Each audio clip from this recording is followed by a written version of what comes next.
Okay, in running, ironically, there's no such thing as standing still. You're either getting better or you're falling behind. That's the truth. And today I want to talk about what that's meant for me, especially after running a marathon in 2 hours and 21 minutes. I'm Grantham, a coach and professional ultra runner, and I don't just say this because it sounds good. I went from not being able to run 400 meters. Within 5 months, I could run 5K in 18 minutes and 20 seconds. I then realized that I wanted to run full time. I wanted to do this for a living. And so my thinking was very simple. If I can run a sub 20 minute 5K, then it's only a matter of training before I can run a marathon in 4 minutes per kilometer pace or 6:26 per mile. And it's only a matter of training and time before I can run 100K at 4 minutes per kilometer. And that's exactly what I did. And I went on to run 4 minutes and 1 second per kilometer and run the 100K in 6 hours and 42 minutes. And so if you've decided and you've already got the work ethic and the discipline, and you now want to do the right things consistently well so that you can progress way further with your running and run way faster times, then please get in contact by booking a call in the description. I got this question from Portugal in the comments. Hey Lee, not a dig on you, but something that I became very curious about. In a video where you explain your 5K journey getting you to 320 per kilometer pace, you explained that you stopped at 320 per kilometer pace because that's the pace that you wanted to hold for a marathon, giving you a 2:20 marathon finish time. His question is, why did you stop at 320 and didn't progress further? Do you think 220 is about your limit? Now, I love this question and I laughed when I saw it because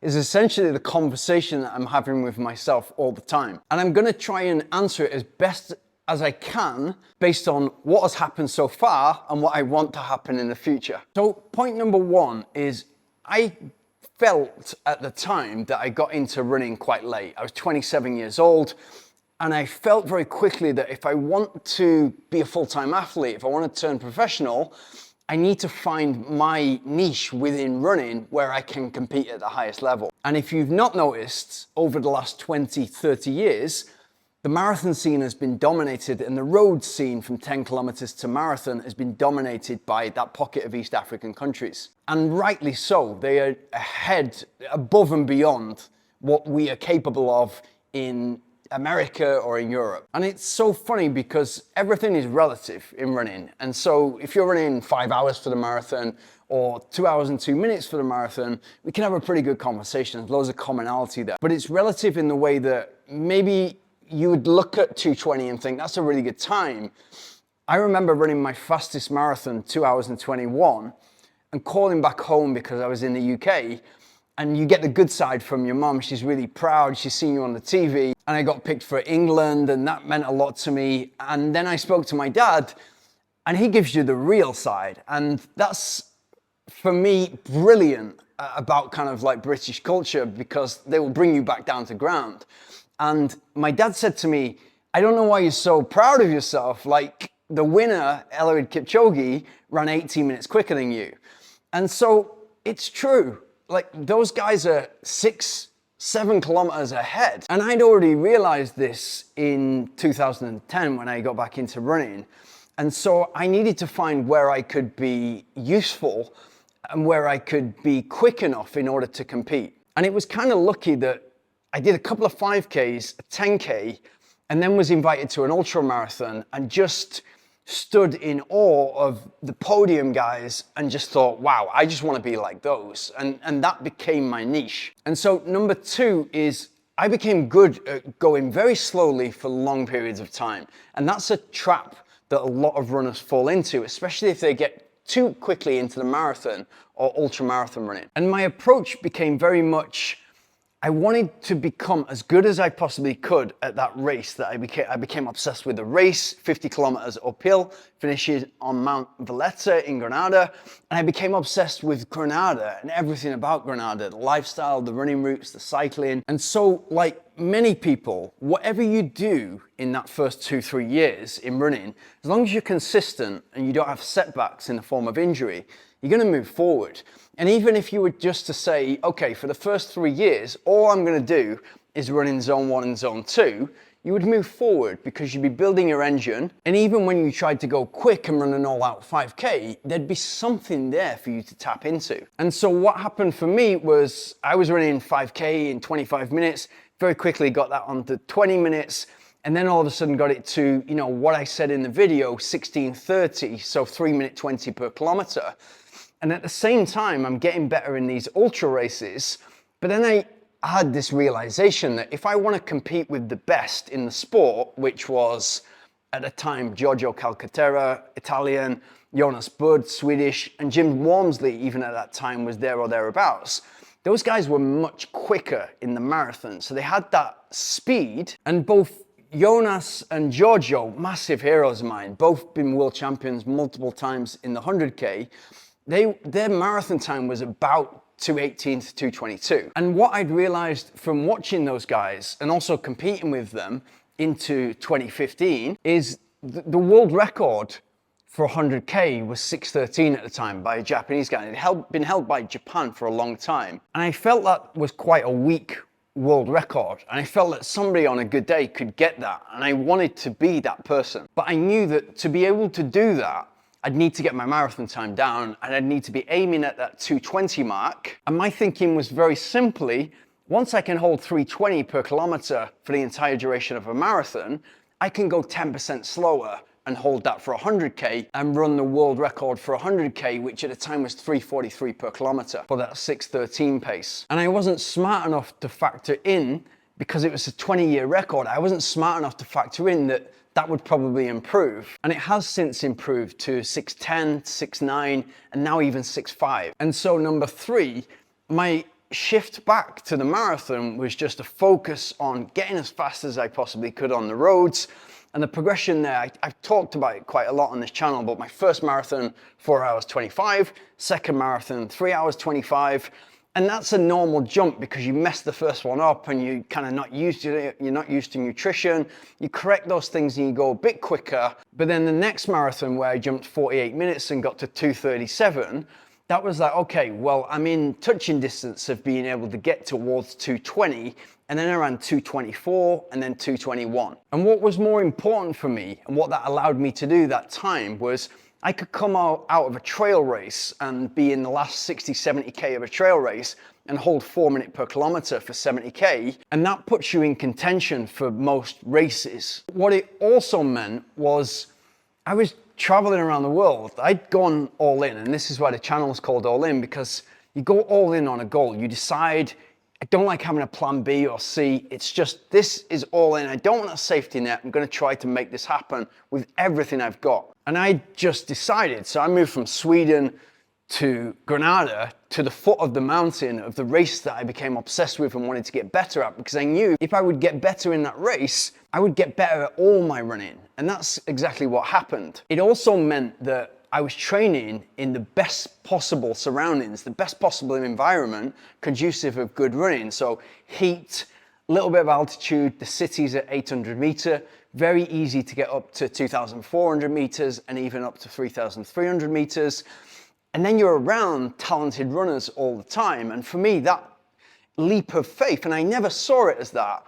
The main thing for me was, I think I can be good at this and I don't want to regret not going all in. That was the big thing for me. And this was at a time when I was doing really well in my career. And so a lot of my friends saw this as pretty crazy because I was walking away from, good money, all the things that come with that, like the nice apartment, the clothes, all the materialistic stuff that I later found out was nonsense. I was walking away from that in order to try to survive as a full-time runner. And the first year of that was me literally backing myself, saving up a pot of cash so I could just not worry about the bills and go for it. And what that led to was that freedom. And so when it would get cold in Granada and I couldn't be out on the bike for 3-4 hours, I would just move my life to where I am at the moment, Chiang Mai, and just swap summer for summer. And it was the perfect life and still continues to be. And again, I'm setting myself up for success because I'm around great athletes all the time, like cyclists and runners. I'm in the mountains. I've got a mountain on my doorstep, which is the most ridden segment in the whole of Asia. It's the perfect mountain. You see it all the time on my videos. I love running up that mountain. It gives me something really joyous inside. And the same with the perfect trails in Granada. I would run the same route all the time. If you look at my Strava, it's just me going up and down and up and down and up. And people say, are you crazy? It's literally like being like a hamster on a wheel for them. But for me, I've got the river to my right. I know where the fountains are. I know that I'm heading up the mountain, so it's a gradual uphill and I'm coming down on the back. I absolutely adore it. And if you said, okay, you've got 2 days to live, what do you want to do? I would go and run that trail. And so I guess you would look at it as, okay, it could be luck, or it could be, okay, he's made a smart decision. But for me, it was like, how can I set myself up for success? In order to be as successful as I possibly can, in as short a time frame as I could, because I only had enough money to back myself for a year and then hopefully sponsors would come, is put myself in the environment most conducive of good running, good performances, good training, good on the bike, good running. And what that led to is me getting to Seville Marathon, running 2:24, and then being, okay, I'm within touching distance. And you know, although the gains are harder as it gets towards the sharp end, I still backed myself to run that 2:20, and eventually I ran 2:21. But more importantly for me, and I've thought about this a lot recently, is I would travel around the world. Like, so from Chiang Mai, you can be in Vietnam, you can be in the Maldives, you can be anywhere. And I was running these marathons in really exotic, hot locations and regularly running sort of 2:25, 2:27, 2:30 to 2:40. And if you look at how I build up towards an ultra marathon and prepare, I use a lot of races at 5 to 10, 15% slower than my fastest marathon time in order to prepare. And so I got into this kind of frame of mind that I absolutely love racing, and what a joyous event. This is brilliant. And I always talk about it like, you know, growing up as a kid, when it's summer holidays, go out and play football or you go out and play cricket. I'd get up first thing in the morning, I'd be knocking on doors for my mates, and their parents would come and say, oh, he's not had his breakfast yet, or he's not ready, or he's not coming out today, it's raining, or some nonsense excuse. And then I'd end up kicking the ball against the wall on my own for hours. Whereas with a marathon, you don't have to knock on any doors, that everyone's showing up. And that energy alone is just, man, it's so special. And if you want your faith restoring in humanity, go and run a marathon or just watch a marathon. And so to answer your question, point number 4, why didn't I chase a faster marathon when I got to 2:21? It wasn't because I thought that 2:21 was my limit and I couldn't go faster. I knew for sure I could go faster, but it was the point with marathon running where I could be as competitive as I needed to be in ultra racing and focus my attention on there. And also at this stage, sponsors were involved, and I was backed as an ultra distance runner who needs to regularly compete and get those podiums and get those performances. And luckily, and I don't think this would have happened otherwise, like being brutally honest, we had Twitter. And then all of a sudden that became images and videos and shorts and stuff like that with Instagram. And so all of a sudden somebody who was mediocre, relatively mediocre, could carve out a career for themselves in ultra distance runner by telling a story along the way of what it was actually like to be a runner. And you're going from 12-month contract to 12-month contract. And so you're in this headspace where you just want to keep the ship afloat and you want to keep posting performances. And so the risk reward of me going for the fastest possible marathon and what that would even mean to any sponsor, if I was to run 2:15, what does that mean to Nike, who have got Eliud Kipchoge and all the best guys in the world? It means nothing. But if I can go and win an ultra race, and for me, ultra racing is much more international, and therefore you can have the right eyes on you as you're documenting that story towards running a quick ultra marathon, then that was more important for sponsors. And as I said, I just wanted to keep living that dream life, and I still do. And so number 5 is the all-in philosophy, and that's why the channel is called All In. To be good and to be world class at anything, you've got to go all in. Whether you're trying to be a 100K runner, a marathon runner, 1500 meter runner, or trying to be good at anything, You've got to go all in. There is nothing special about my physiology. Like if I go in to see exercise physiologists, they're not going to tell me that you have this insane potential. And that's what I love about running, both running marathons and running ultramarathons, is because it's so much more to do with your work ethic. And it's so much more about what you can do with the hand that you've been dealt. And so where my levels are off the charts, I hope, is I quit jobs. I saved up and I removed the safety net. I had no plan B because I truly believe that plan B is the reason that most people never reach plan A. And that's why I get inspired on a daily basis speaking to the runners that I coach, because their biggest attribute is their mindset, is their work ethic. Yesterday I was talking to Nick and we agreed it's been an imperfect build-up. And he's got a marathon this weekend, Helsinki. He said to me, what's gone is gone, the past is in the past. Now it's about executing and enjoying the best possible marathon that I can do this weekend. You cannot not be inspired by that mentality. Exactly the same yesterday with Attila. Attila, world class in the tennis world, and for some crazy reason now wants to apply that to running. He doesn't need to be running marathons, but he wants to push himself, and he's looking under every single stone that he can do before Salzburg Marathon this weekend. And he knows walking in, there's gonna be a point where that gets so hard and he needs to dig in and execute. And there's no need for him to be there. But it's contagious being around those people and speaking to those people on a daily basis, because they're striving to be and do things that they cannot currently. And there's something magic in that, because as I always say, it crosses over into every aspect of your life. And so we've got to keep moving forward. We've got to keep striving to be better. You cannot stand still. And this week I was speaking to Ben, just come off the back of a great marathon. He's like, for the next 3 months, I want to maintain, and then I'm going to build specifically into a block before a November marathon. And I was like, no, it is a trap. We've got to be moving forward. If you've ever been in the gym world and you speak to somebody who is not trying to move forward or get better, get stronger, better aesthetics, better physique, but they're just trying to maintain, all of a sudden, instead of doing 6 days or 7 days a week, they're doing 4 days or 5 days a week. They start to slip because it's easier, because it's less motivating to stay the same. Maintaining is to stay the same.